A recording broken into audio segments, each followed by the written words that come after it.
Hey guys, Chelsea here. Sunshine woodshop. Safety glasses first. So we're gonna do a little planing over here with the electric hand planer. So here we go.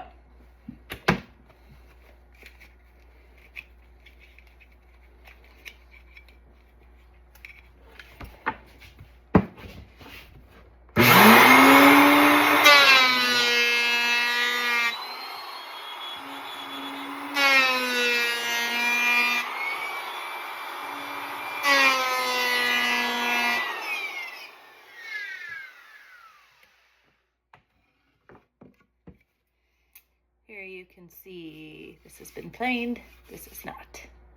We're gonna finish the other side. Some sawdust.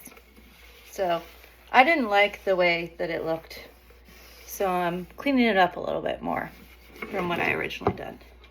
This side's beautiful. The grain in this needed a little bit of work, so that's why we're replaning it down. I'll show you the finished product soon.